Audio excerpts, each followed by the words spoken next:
You know the physical sensation, jolting awake in a completely dark room, your heart racing, overwhelmed by a rushing stream of urgent, catastrophic thoughts. Most people experience this and immediately blame their own psychology. They assume they're developing an anxiety disorder, or they've suddenly been struck by chronic insomnia. But if you look closely at the body's internal architecture, this early waking is actually a predictable biological event. As we age, 4 separate internal systems slowly fall out of sync, converging on the exact same hour of the night. This chart shows the baseline durability of human sleep architecture across 2 ages. At 25, the body generates a solid 8-hour block of unconsciousness. By 65, that block becomes structurally compromised. It shrinks, fragments, and physically slides forward on the timeline. That sense of dread you feel at 3 in the morning is a direct result of these shifting biological timelines. The first system to shift is the brain's master clock, a cluster of 20,000 neurons in the hypothalamus, known as the suprachiasmatic nucleus. This clock dictates when you feel alert and when you feel sleepy, based on light exposure. This timeline shows the physical degradation of that master clock over decades. The neurons deteriorate and lose their sensitivity to light cues. When the clock loses its anchor, it drifts forward, a process called circadian phase advance. Your entire sleep-wake cycle slides 2 to 3 hours earlier. Your biology starts signaling you to sleep at 8 p.m., but you fight the drowsiness to maintain a normal social life, staying awake until 11. The problem is, your internal clock does not adjust to your social schedule. It stays anchored to 3 a.m. By pushing through the 8 p.m. sleep urge, you generate social jet lag, erasing the front half of your own sleep window.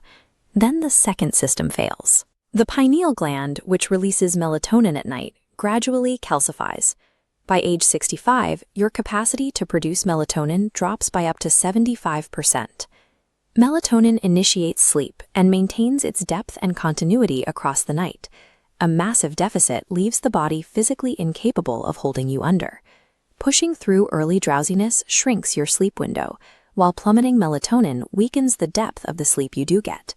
You are caught in a trap that guarantees a pre-dawn wake-up. The third failing system handles your slow-wave sleep. This is the deepest, most restorative stage, where brainwaves drop to large, slow oscillations. By age 65, the circuits generating these waves degrade, and the hours you spend in deep sleep plummet. This line graph plots your arousal threshold across a single night. At midnight, during slow-wave sleep, your brain filters out external stimuli like a vault.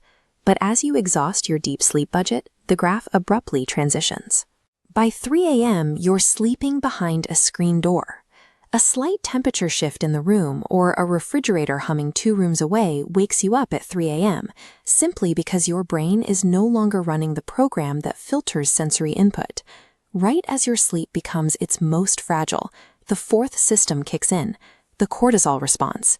In the final hours of sleep, your adrenal glands flood the body with cortisol to mobilize glucose and raise your heart rate for morning activity. The same biological phase advance that shifted your master clock also pulls this cortisol spike forward, dragging it from 5 a.m. straight to 2 a.m. This dual-line graph illustrates the final chemical collision.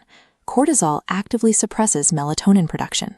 The early rising cortisol floods the system, suffocating whatever severely depleted melatonin you had left. They collide precisely at 3 a.m. When a shifted clock, fragile sleep stages, and a cortisol surge all arrive at the same hour, the body is forced awake. Waking up at 7 a.m. feels manageable because sunlight immediately hits your eyes, activating the logical, forward-looking areas of your brain.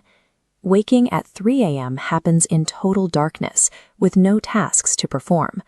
Without external input, the brain automatically spins up the default node network. This is your internal self-referential processing system. It generates worry loops, replays old conversations, and fixates on past regrets. This brain map highlights the architecture of the problem. While the default mode network glows brightly in the center, the prefrontal cortex, the region responsible for evaluating threats and providing logical context, remains completely offline. You are awake enough to think, but you are running your brain's worry software without having booted up its control software. Catastrophizing thoughts feel entirely real because the biological mechanism that would tell you they aren't emergencies is still asleep. By 7 a.m., daylight enters the eyes and forces the prefrontal cortex to boot up. The exact same problems that felt crushing in the dark suddenly feel manageable over breakfast. The problems didn't change. The active brain regions did. Your 3 a.m. anxiety isn't a reflection of reality. It's the default mode network running unchecked on hardware that hasn't yet booted up its control systems.